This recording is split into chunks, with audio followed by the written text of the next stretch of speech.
Vanished, created by Ravi.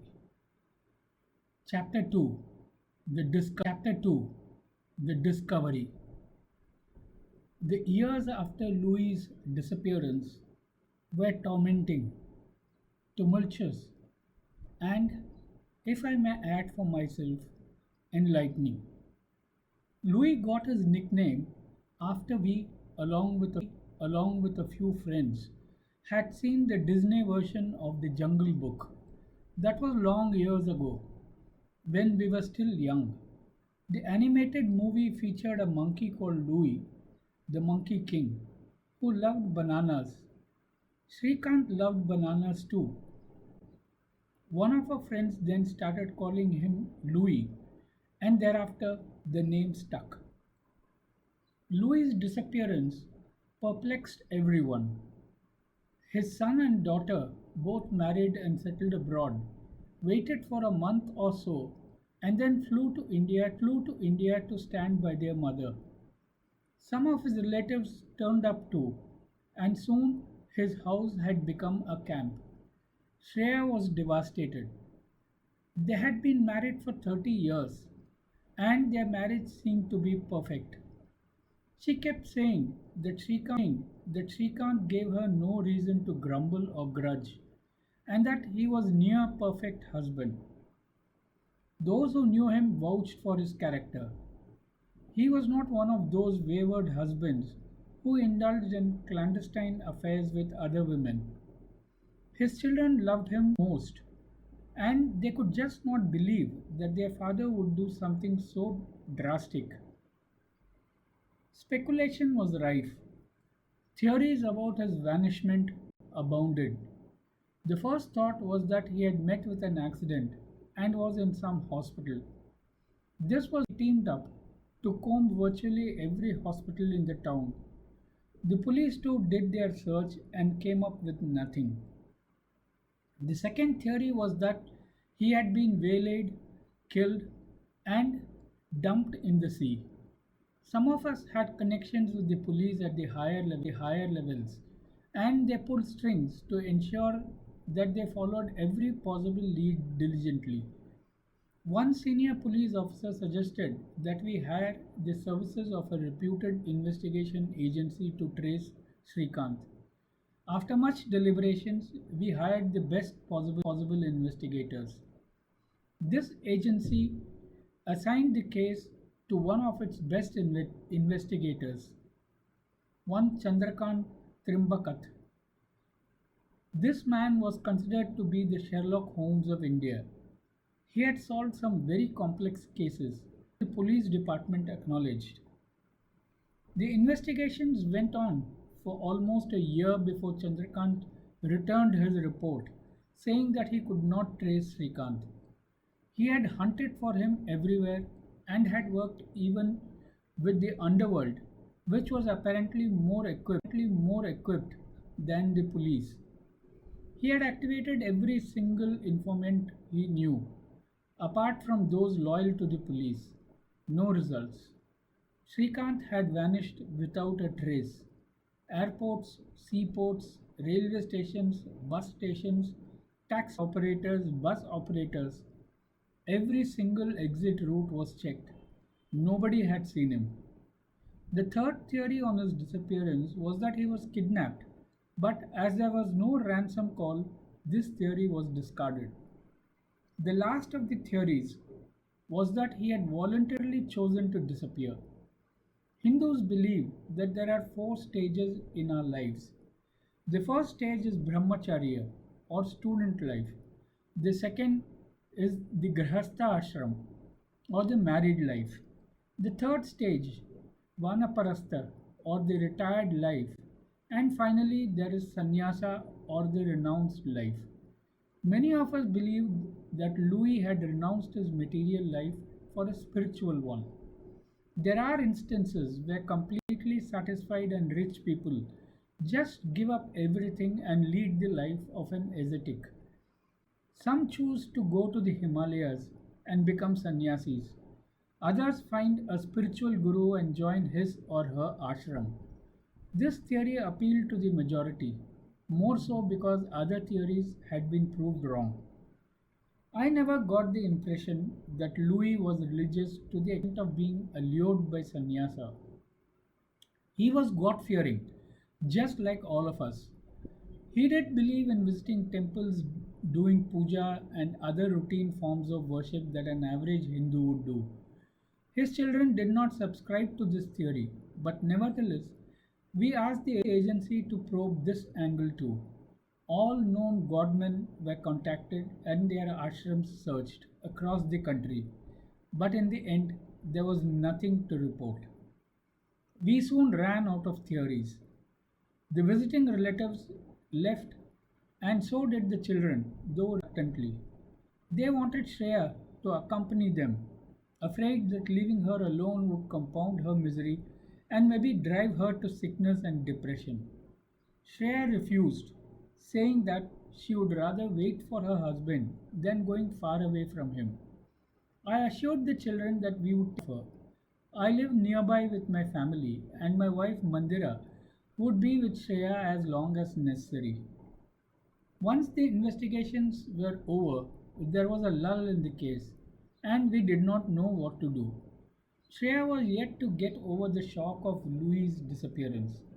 More than the disappearance, she could not stop tormenting herself continuously.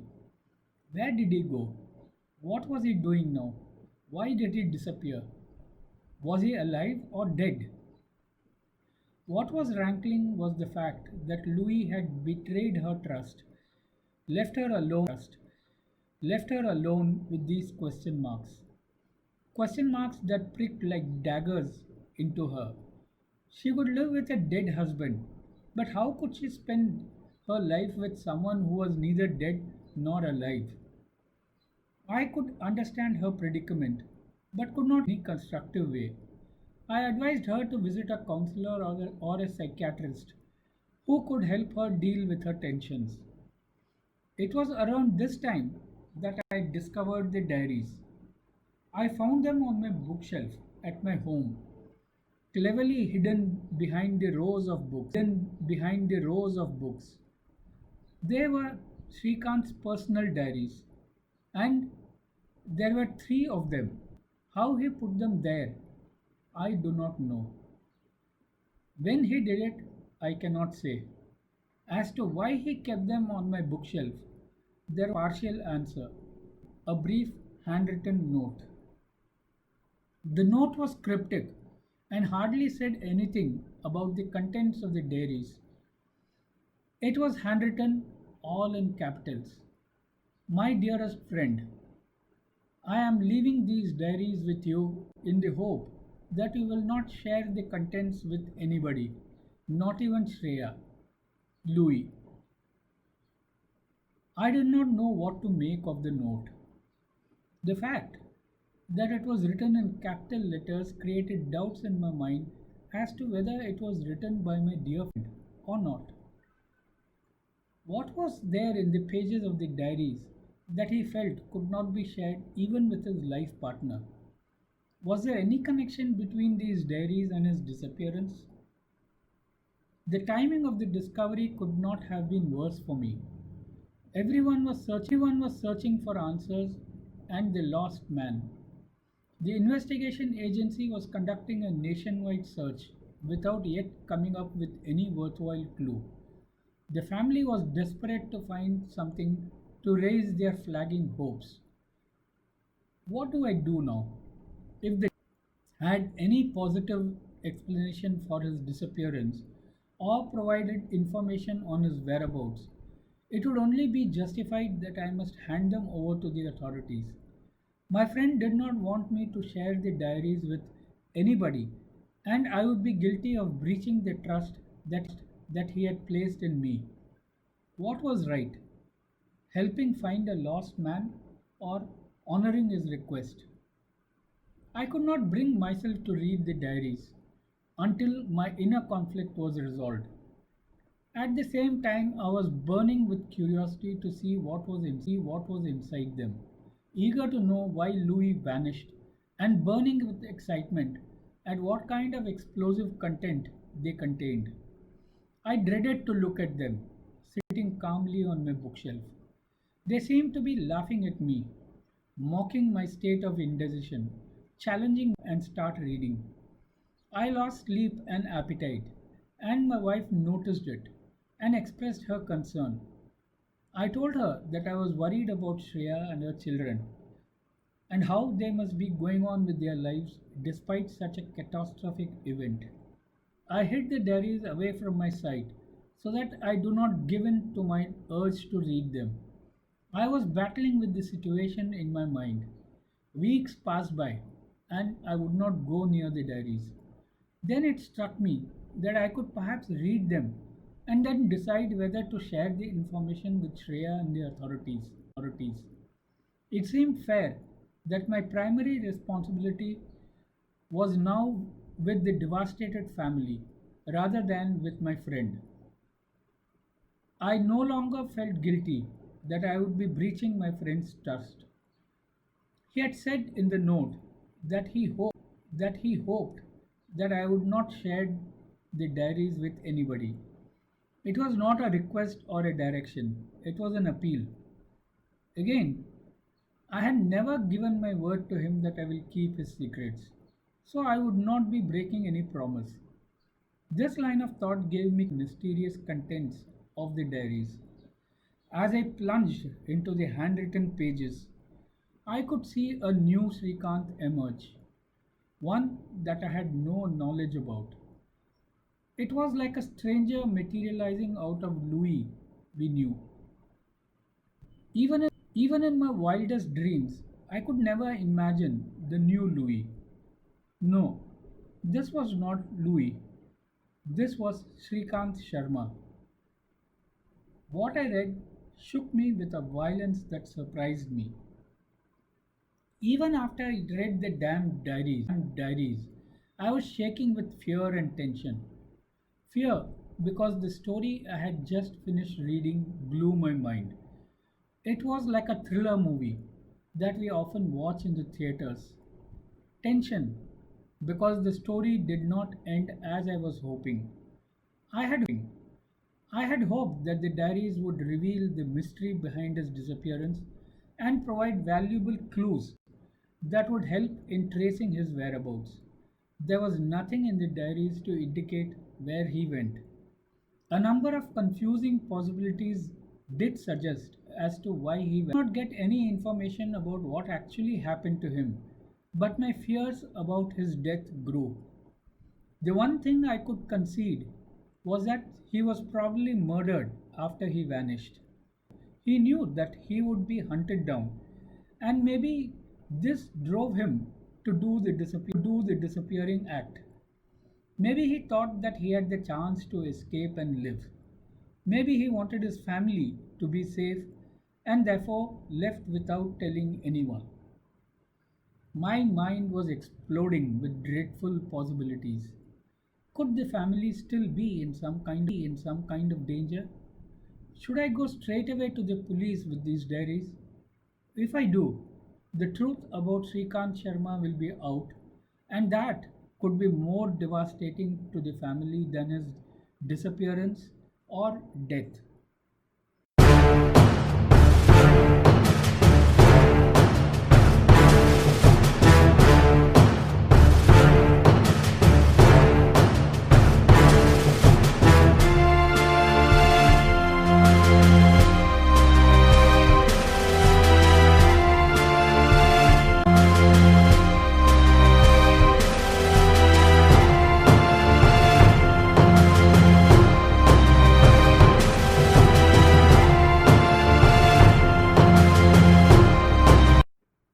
Vanished, created and narrated by Ravi. Chapter 3: The South Africa Saga, Part 1. Srikant Sharma was born in the year 1955 in Lucknow. He went to La Martiniere College at the age of 5 and continued in the school till the 8th grade when his family had to move to Delhi. It was in Delhi at St. Columbus that I met Srikant and thus began our long association. It was a coincidence that we shared the same birth date and year. He was a brilliant student and consistently stood first in his class. He was admired by his teachers and fellow students alike. The school he went to in Lucknow was the best in town, and the rich and the famous of Lucknow sent their wards there. Srikant had good friends, and amongst them, he was particularly close to Vijay. Vijay's father was a trader by profession who ran a successful business trading different commodities. Vijay was a good student and street smart. The relationship between the twins was broken when Srikant had to move to Delhi. Though they were hardly in touch again, the relationship was destined to revive after years and impact Srikant's life in the weirdest possible manner. During Srikant's stint with the MNC company in Delhi, he proved his mettle as a finance wizard. The company, pleased with his results, decided to post him to its New York headquarters. Here, Srikant came in contact with several global players and a cross section of the best global finance companies. His understanding of global financing was vastly enhanced by his interactions with experts, and soon he found a lot of companies wooing him to switch jobs. He left and went to Stockholm and then to Johannesburg in South Africa, this time at the bidding of his old friend Vijay. In 1991, he had visited India and was in Delhi for an investor meeting. The high profile meeting was held at a five-star hotel. It was there that he ran into Vijay, who happened to be in India on a business visit. They were both in the lobby of the hotel when Vijay spotted him and waved. What a pleasant surprise, Vijay. I thought you were doing garment business in Job. Shriki, you bandicoot. What are you doing here? I heard that you have become a finance wizard and have a great job in Stockholm. Great to see you, my friend. Oh, yeah, I am here for an investor meeting. And you? Well, I am here to source material for my shop. I am doing well in South Africa and can now afford the luxury of a five-star hotel. Look, I have to hurry for some business meetings and shall be back in the evening. Why don't you join me for dinner at 9? I am in 4051. Okay, I am in 1101. I too have to hurry now. Catch you later. That evening they had a third guest with them for dinner. Srikant was introduced to one Mr. Chorda, who was a South African. He was nattily dressed and looked every bit an influential man. Srikant, Mr. Chorda here is close to Nelson Mandela and is actively involved in the struggle in South Africa to get rid of white rule. He is a freedom fighter, isn't it, Mr. Chorda? I thought Chorda was an Indian name. I have heard that a lot of Indians are there in your country. Mr. Chorda smiled and explained, you are partly right and partly wrong. My ancestors were from India and went to South Africa in 1771. Interestingly, my ancestor was exiled from India by the Dutch for conspiring with Hyder Ali, then the king of Mysore. You are wrong because we are now fully integrated into our country. Consider India as our homeland. Most of us do not speak Indian language or visit India ever. Interesting indeed. So, what brings you to India now? I had some official business here and shall be returning tomorrow. Funny, funny, but I had never met Srikant in South Africa. We met here in this hotel. Srikant and Chorda were discussing South African politics for a while, and Shrikant could gather that the freedom movement there had gathered momentum and was gaining good ground. I was sure that the power had to shift to the blacks sooner than one would have thought.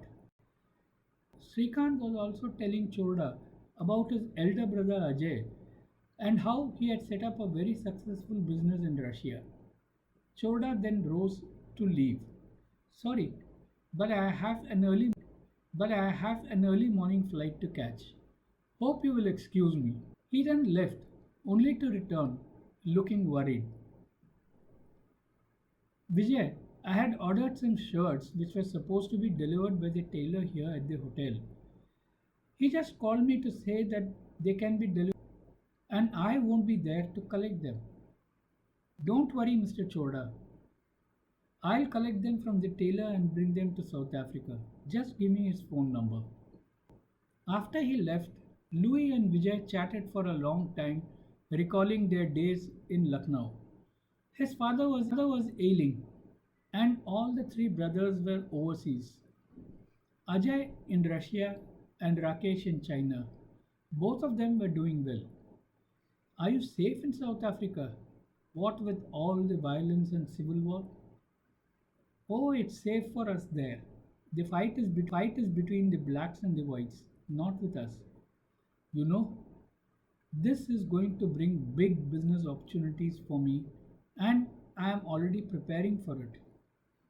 Be safe and wish you good luck. End of chapter 4. Keep listening.